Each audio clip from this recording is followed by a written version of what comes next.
Estamos en el día 67 de la cuarentena y muchas actividades multitudinarias se han dejado de hacer en todo el mundo. Conciertos, deportes, cines y también están las iglesias.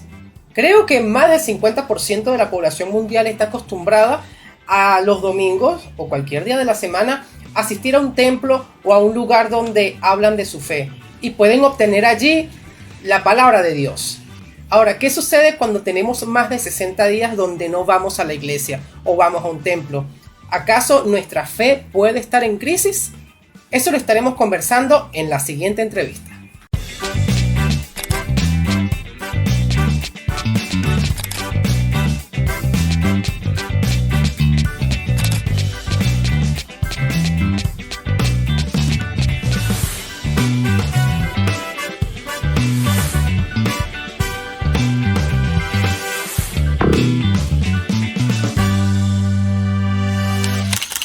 Hola, Pastor Luis, ¿cómo está? Un placer estar con usted el día de hoy.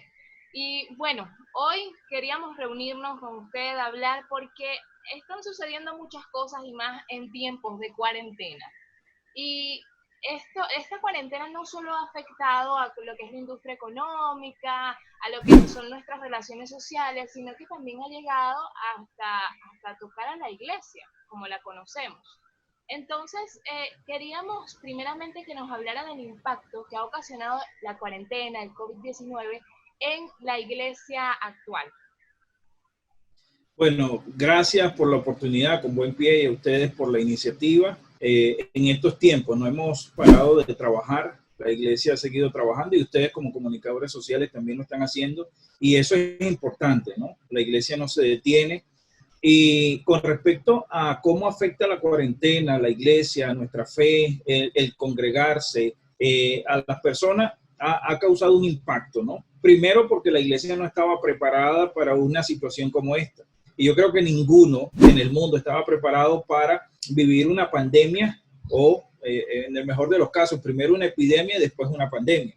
Sí conocíamos por la parte histórica de que cada 100 años aproximadamente hay una epidemia en el mundo y todas estas cosas, pero no que la íbamos a experimentar nosotros de la forma y la magnitud que la estamos experimentando. Yo creo que una de las cosas que más ha afectado a la iglesia es el aislamiento social, no el tener que separarnos de forma impuesta, ¿no? Por nuestra salud y todo esto, pero es una imposición. Sin embargo, ha afectado a la iglesia, primero porque nos sorprendió, segundo porque la iglesia no estaba preparada desde el punto de vista tecnológico, digital, para solventar estas situaciones. Y algunos creyentes pensaron que esto iba a ser pronto, rápido. Algunas personas inclusive haciendo gala de una superfe, diría yo, dijeron, no, esto es algo que va a pasar rápido, yo me cubro con la sangre de Cristo y salgo hacia adelante y todo esto, pero se han dado cuenta que la cosa no es tan sencilla como parece y afecta porque las iglesias, nuestra forma de trabajo siempre ha sido congregacional. Al no tener un sistema tal vez de células o de seguimiento o de apoyo ministerial o congregacional, eso ha creado serios problemas en la iglesia como tal. Ahora, es importante, Alejandra y Eliber, que entendamos que es necesario hacer una reingeniería después de todo esto.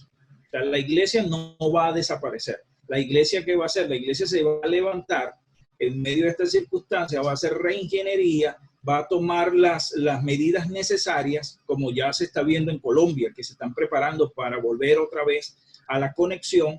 Y yo creo que uno de los retos más importantes que tiene la iglesia en este momento es eso, es volver a conectarse. Claro. ¿No? Es lo que consigo.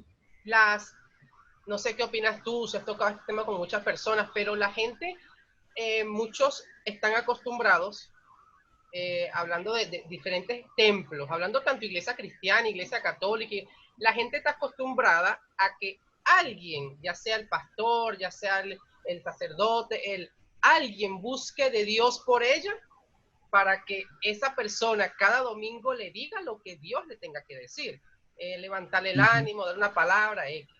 Pero cuando tenemos tanto tiempo sin ver a esa persona que busca de Dios por mí, ¿cómo está la persona preparada o dispuesta o está poniendo de su parte para hacer eso ella sola en su casa?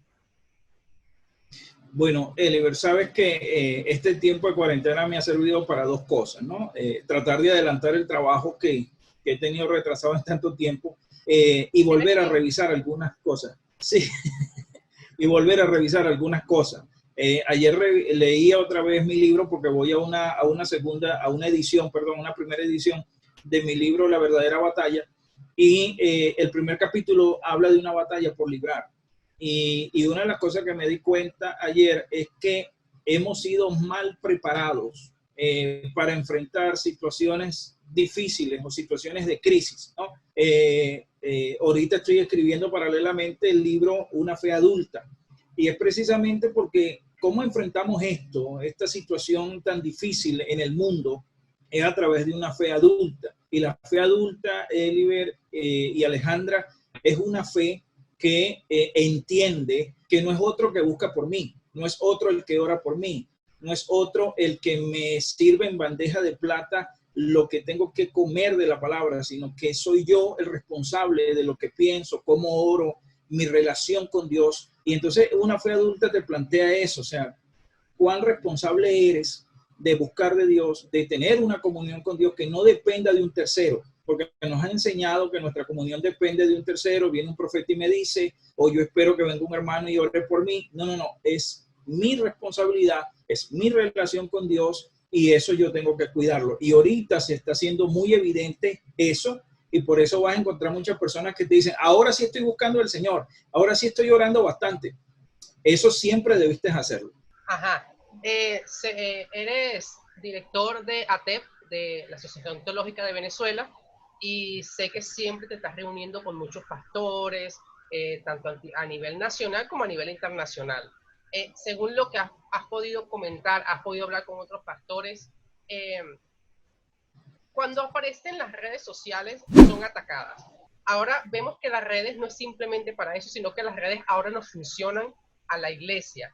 Ahora, ¿cómo ves, cómo está la iglesia, por lo menos con las organizaciones que tú te has reunido, abocadas a entrar en lo que son las redes sociales?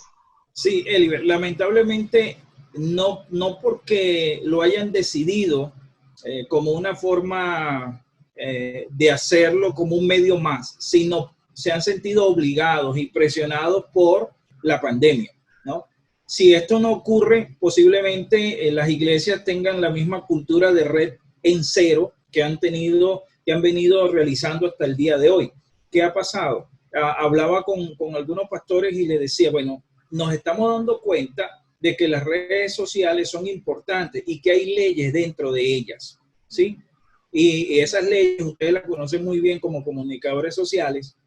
Y un pastor me decía, lo que pasa es que yo antes no le daba like a nadie, no lo comentaba, y él asombrado me decía, es que el 5% de lo que yo publico es lo que le llega a mis seguidores. Yo le decía, bienvenido al mundo real, ¿no? Porque muchas personas piensan que colocan algo en su red, en su Facebook, y le llega a todos sus seguidores. Eso no es así. Eso se trabaja a través de ciertos algoritmos para que llegue a un grupo específico de personas con los que tú más interactúas, con los que se relacionan más contigo, pero no llega toda la información. Ahora se están dando cuenta que es necesario pagar o, aportar dinero para que se pueda publicitar lo que quieren promocionar dentro de la gran autopista que significa los medios de comunicación en la red. Qué bueno que también están entendiendo eso. Entonces es interesante que la iglesia ahora está entendiendo que esto es un trabajo, que esto no es sencillamente porque los chicos quieran pasar todo el día ociosos en las redes, sino que esto es un trabajo que necesita ponerle empeño y que también se tiene que invertir en todo esto si queremos ser relevantes en este tiempo, ¿no? Porque las grandes cadenas, las grandes organizaciones lo han hecho de hace muchísimo tiempo atrás. Y la iglesia, me decía el pastor, parece que la iglesia siempre se queda. Otra vez volvemos al punto, porque somos reactivos y no preventivos. Entonces, en los años 80, Gigi Ávila, con el dolor que le pueda causar a muchas personas si los ofendo, pero en los años 80 la televisión es el cajón del diablo y todo esto, pero él utilizaba ese mismo medio para proyectar el evangelio. Entonces, lo mismo sucedió cuando aparece Facebook, cuando aparecen las redes sociales, eso es del diablo y todo esto, pero ahorita nos damos cuenta que no es tan del diablo porque lo necesito para la iglesia. Entonces, de una u otra forma, estamos cristianizando las redes sociales para poderlo usar para la gloria y honra del Señor. Es una herramienta. Yo pienso que es una herramienta como puede ser un cuchillo. Nadie puede decir que un cuchillo es malo porque con eso mataron a alguien, porque es una herramienta que se puede usar para cosas buenas como para... Entonces, depende cómo utilicen la herramienta. Y me gusta mucho lo de la inversión. ¿Por qué? Porque cuando vemos una iglesia, en la iglesia invierten en sonido, en cornetas para que suene bien, invierten en equipos, pagan un local, entonces de alguna otra forma pagan todo eso como para publicitar. Ahora, si este es el medio, deberían de hacerlo de la mejor manera, comprando un buen micrófono, pagando publicidad, que pagar publicidad, yo creo que es como entregar volantes. Sí. Es algo así. Entonces la cuestión es de qué manera verlo. Aporto lo que tú estás diciendo. No solamente entonces hay que pagar publicidad, no solamente hay que invertir en buenos equipos, los micrófonos, estos condensadores, que son los que nos pueden dar un buen audio y todas estas cosas que los pastores tenemos que aprender de eso. Sino que además tenemos que tener un personal especializado que sepa las mediciones y que realmente nos dé un reporte de cómo estamos llegando. El otro problema, Eliber, que veo es que tenemos eso, pero ¿cómo hacemos discipulado por las redes sociales? ¿No? Porque no es solamente llegar con el mensaje a la persona, sino después qué hace esa persona con el mensaje que yo le estoy dando. Entonces eso va a necesitar una estructura adicional de la iglesia para que no solamente permite que el mensaje llegue, sino que mira cómo llegó y después qué hace la gente con eso que le llegó, ¿no? Porque yo puedo decir, bueno, sí, me siguen, me vieron 12 millones de personas, ajá, pero ¿cómo recibieron el mensaje? ¿Cómo yo mido cómo lo recibieron? Y qué retribución hay de ese mensaje. Entonces son los retos que tenemos como iglesia, entrar en esta superautopista de la información en las redes sociales, mantenernos. Hay pastores que todavía tienen fobia a las redes sociales, que todavía dicen, no, yo no sé manejar, por ejemplo, una plataforma como esta, como Zoom, o hacer un Instagram Live. ¿Qué es eso? Yo ni siquiera tengo Instagram, ¿no? Pero yo espero que la iglesia camine y avance en medio de eso, porque podemos usar esos instrumentos para la gloria de Dios. Ok, hablando de mantenerse y hablando de ir hacia el futuro, sabemos que el ser humano tiende a veces a olvidar. Entonces, si todo se estabiliza y vuelven las reuniones a los templos, ¿qué va a ocurrir con toda esta modificación que se está haciendo? O sea, ¿cree que se mantengan, trabajen de forma paralela o simplemente igual la iglesia se vuelva a olvidar de redes sociales y siga trabajando dentro de los templos? Sin querer ser pesimista ni fatalista, pero yo creo que la iglesia, sí, pero bueno, ya son más de 20 años de experiencia y todo esto, pero creo que la iglesia está usando algunas, no puedo generalizar, pero algunas considero que están usando esto porque es necesario, pero no porque sea su fuente principal de predicación del evangelio. Y eso me permite, Alejandra, entrar un poquito rápidamente en el templo, ¿no? Cómo se ve la estructura de la iglesia. A nivel teológico, nosotros sabemos que hay elementos dentro de la religión. Miren, hay personas que dicen, yo no soy religioso. Eso es un absurdo decir algo como eso. Porque una persona religiosa es una persona, primero, que se deja llevar a través de ritos, de ceremonias, de símbolos y a través de una estructura religiosa, ¿sí? Yo puede ser que no sea religioso en mi forma de hablar, en mi forma de actuar, pero estoy dentro de una religión formal. Y el cristianismo es una religión. Nosotros no podemos ir por el mundo diciendo, no, yo no tengo ninguna religión. Eso es absurdo. Sí estamos dentro de un sistema religioso. Ahora, pero todo sistema religioso tiene símbolos, mis hermanos. Entonces, cuando ustedes se preguntan por qué la gente en estos momentos desea ir al templo, es porque el templo se ha enseñado que es un símbolo de fe. ¿Ok? Entonces, yo voy al templo porque en el templo está Dios. Y es lo que dice las escrituras, ¿no? En los templos judíos, en el Antiguo Testamento.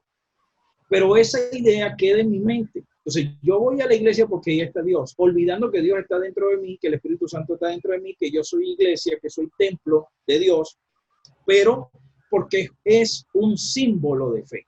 Entonces, ¿qué pasa cuando no puedo ir a ese símbolo de fe? Algunas personas se debilitan en su propia fe. ¿Por qué? Porque cuando el creyente va a la iglesia y dice, es que aquí es que está Dios, ese creyente le está otorgando misticismo, le está otorgando poder al templo, a la estructura. ¿Ok?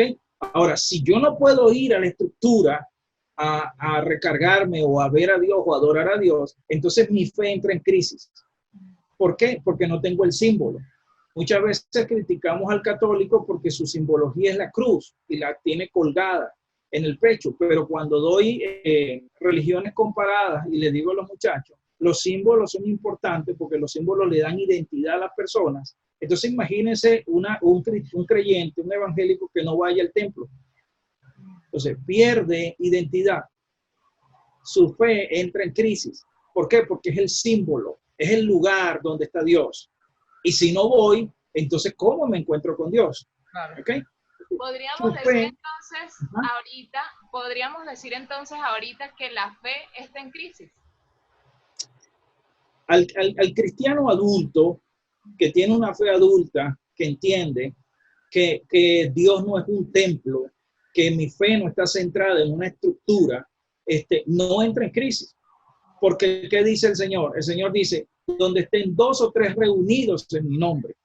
Cuando hablamos de reunirse, está hablando en el griego o en el hebreo, está hablando de congregación de personas, ¿sí? Con un motivo específico, rendir culto a Dios. Y lo que le quería decir a ustedes, que anoche meditaba con respecto a esto, y yo decía, bueno, es que hay gente que va a la iglesia, pero no precisamente con la intención de adorar a Dios. Claro. Sí, yo puedo ir a la iglesia porque me gusta tal hermana y bueno, voy a ver voy a ver si logro algo, pero no necesariamente, ¿sí? Voy al templo con una intención específica para reunirme y adorar al Señor. La Biblia sí dice en hebreo que no dejemos de congregarnos como algunos tienen por costumbre, pero esa palabra congregarse viene del griego edad, que significa asamblea de personas reunidas con un propósito, ¿sí?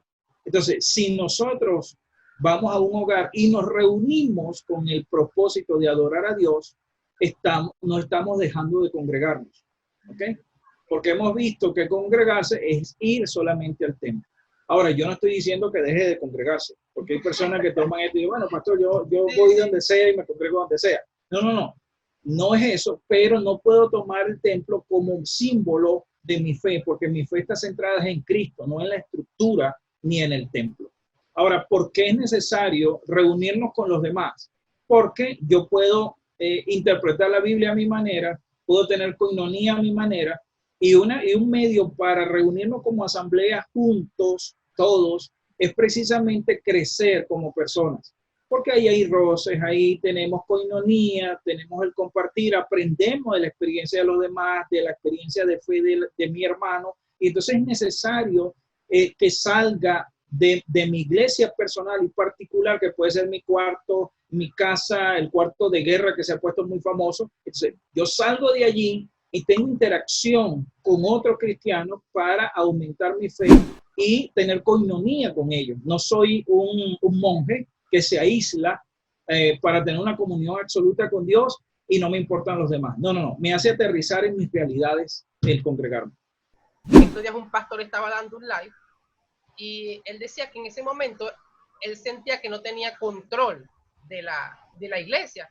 Él dice, la gente venía aquí un domingo y yo sentía que eran fieles, pero en este momento yo no sé si ellos están viendo el live mío o están viendo el live de otro pastor.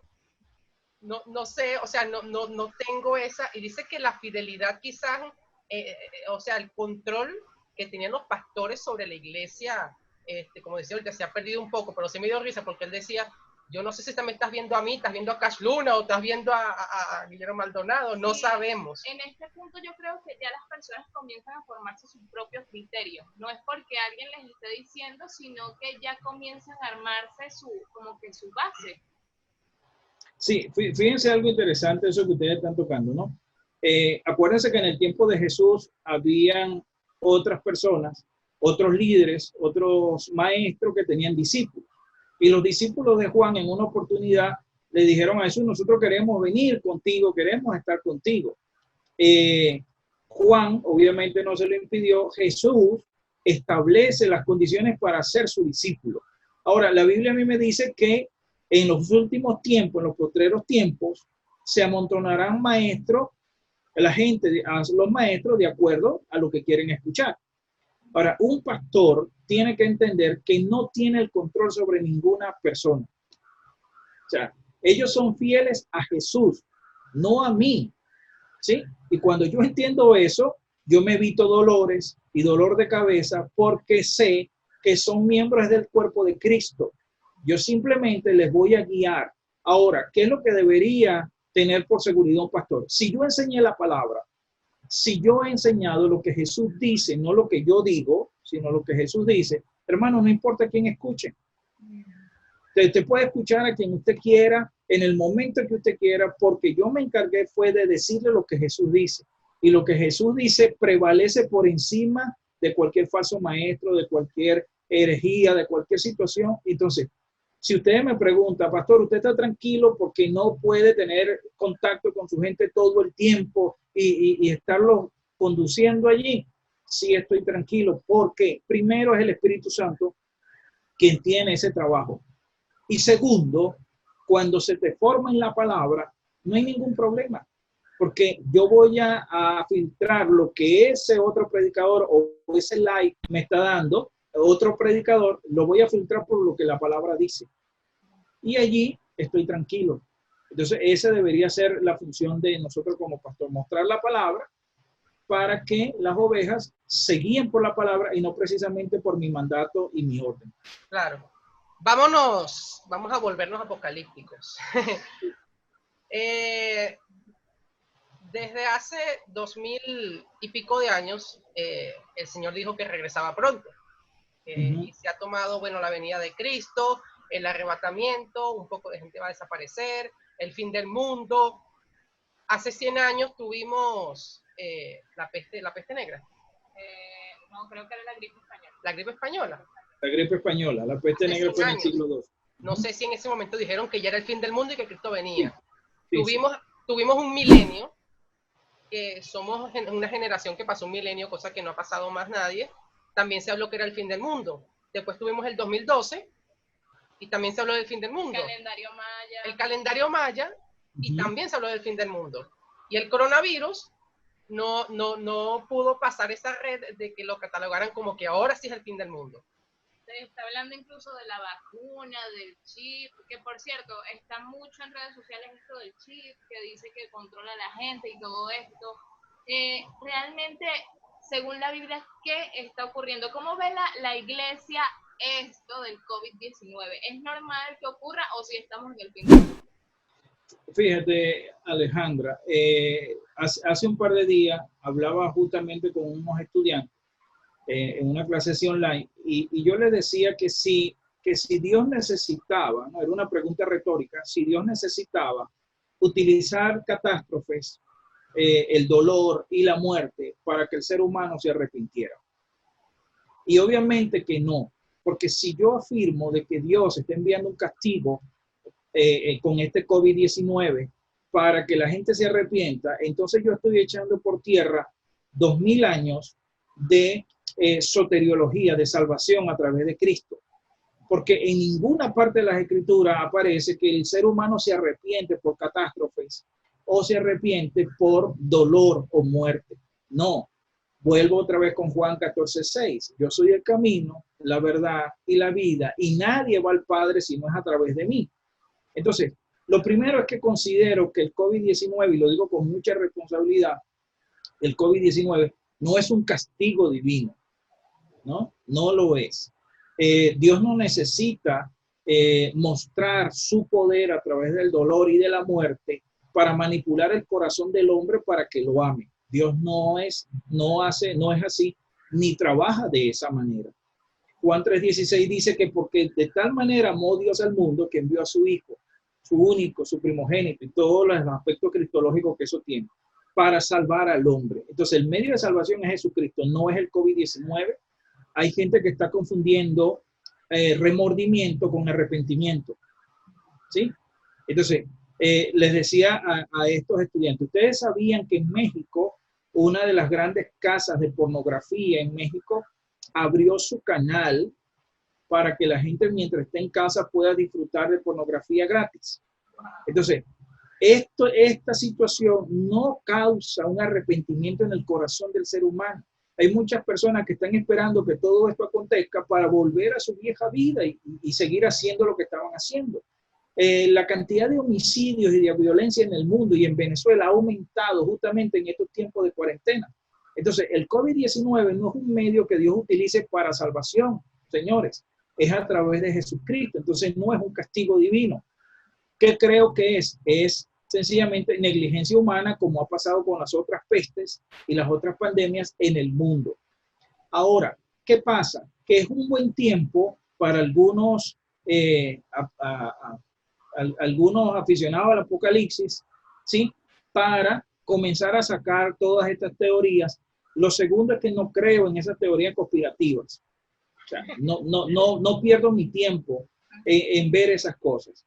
En el grupo de teólogos, en la Asociación Teológica de Venezuela, se está discutiendo mucho el tema y todo esto, pero llegué y les dije, ok, tenemos el diagnóstico, tenemos la forma de ver las cosas, ustedes me hablan de la tecnología 5G y todo esto, la vacuna, Bill Gates, ok, ajá. Pero ¿qué respuesta vamos a dar a la iglesia?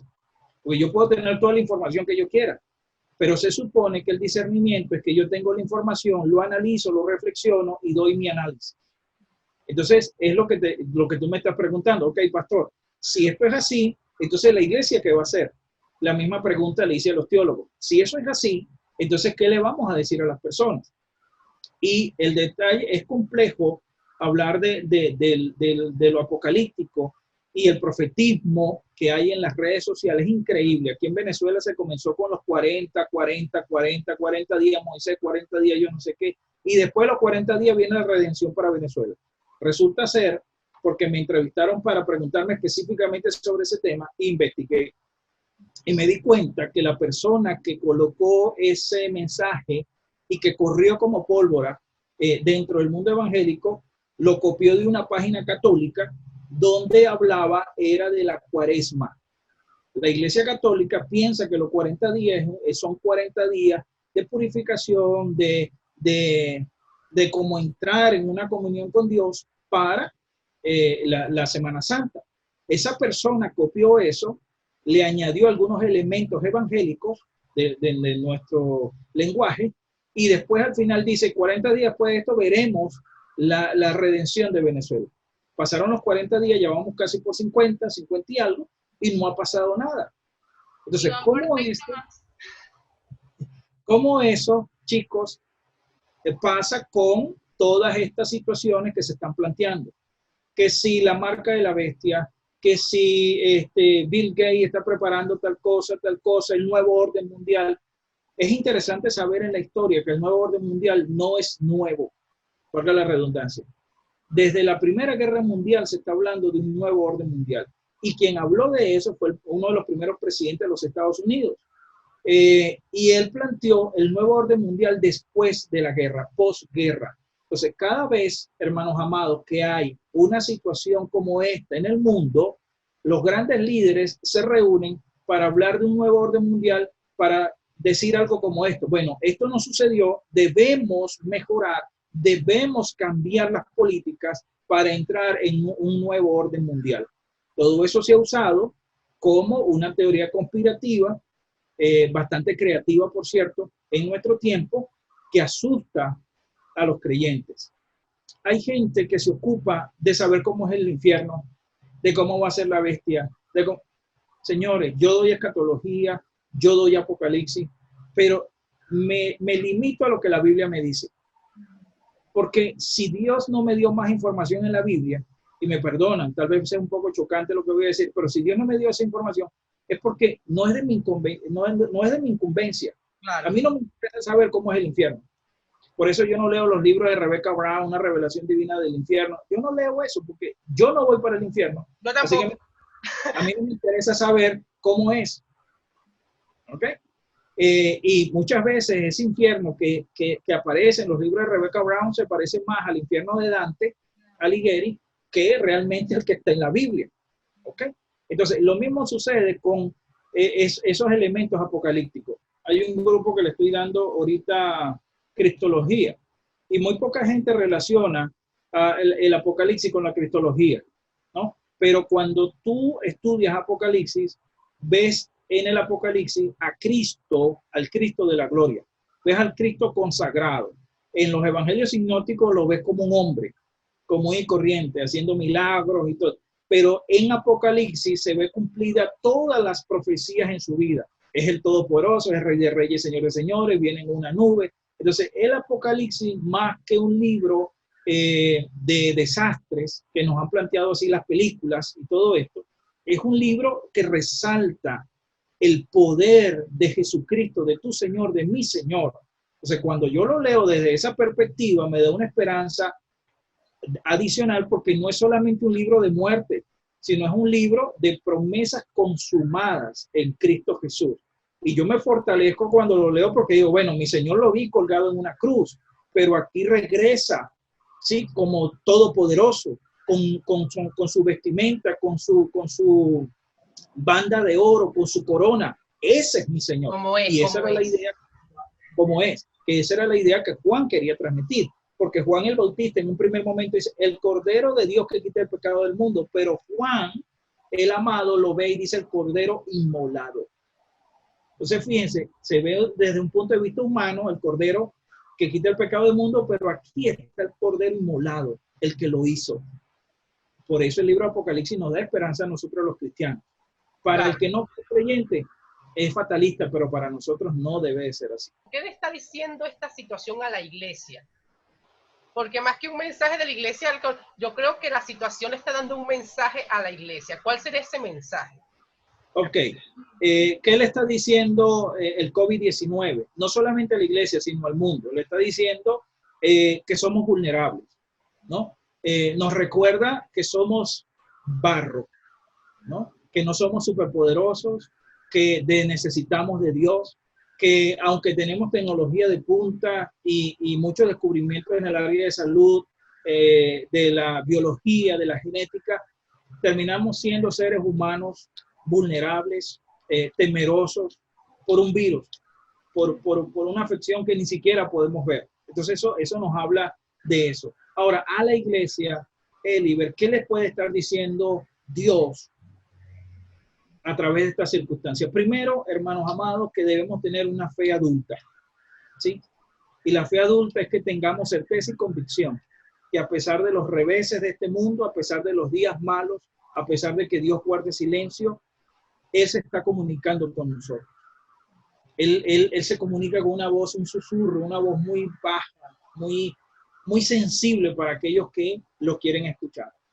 Que la fe adulta, aunque le duele a algunas personas, no es declarar ni decretar nuestros caprichos, porque hay mucha gente que lo viene haciendo y no pasa nada. La fe adulta no es colocar en un papel, la sangre de Cristo tiene poder y ponerlo en mi ventana. Eso no es fe adulta. La fe adulta es aceptar la voluntad de Dios, inclusive morir en la frontera como murió Moisés. Moisés tenía una fe adulta. Dios le dice a Moisés, Moisés, no vas a entrar. Señor, no vas a entrar. Así que no me hables más del asunto porque no vas a entrar. Y Moisés dijo, bueno, está bien. Eso es una fe adulta. Una fe adulta, hermano, es aceptar la copa amarga en Getsemaní. Es continuar a pesar de tener el aguijón que me bofetea cada cierto tiempo. La fe adulta es establecer mi vida sobre la roca. Y vienen ríos, vienen tempestades, vienen muchas cosas, pero mi casa permanece firme en medio de esa tormenta. La fe adulta es aquella que está en la barca a pesar de la tormenta que está alrededor. Y por último, la fe adulta es seguir en Venezuela, a pesar de todas las limitaciones, seguir creyendo que veremos la bondad de Dios en esta hermosa tierra. Entonces yo creo que Dios nos está diciendo todas estas cosas, diciéndole a su iglesia, no es una ira divina, no es un castigo de mi parte, pero sí es una manera de que ustedes entiendan que el Todopoderoso soy yo y que la cabeza de la iglesia es Él, no nosotros los pastores. Hay pastores que se han encontrado como que, ¿y ahora qué hago? Hey, brother, nunca puedes hacer más nada de lo que el jefe quiere hacer. Y en este caso es Jesucristo y lo está demostrando. ¿Quién está edificando su iglesia en este momento? Cristo. ¿Quién está acompañando a los hermanos? El Espíritu Santo. No es el más ungido, no es el que le pone las manos, no es el que lo tira al piso. No, no, Dios mismo. Claro. Entonces, ¿qué tengo que hacer yo? Ser un buen mayordomo. Hermosas palabras, pastor, de verdad, muchas gracias. Antes de despedirnos, ¿nos puede recordar sus redes sociales? Sí, estamos como @ATEP Venezuela, que es la Asociación Teológica de Venezuela, y @Pastor Luis Blanco. Allí nos puede conseguir por Instagram, por Twitter, y estamos para servirle. La Asociación Teológica de Venezuela no es más que un servidor, un brazo extendido de la iglesia que está a su servicio para ayudarles y aprender juntos, porque aquí no es que nosotros sabemos más que los demás, sencillamente estamos aprendiendo todos. Muchísimas gracias, pastor, gracias por su tiempo y de verdad creo que fue una entrevista demasiado enriquecedora, sí, muy fructífera. Muchas gracias. Gracias.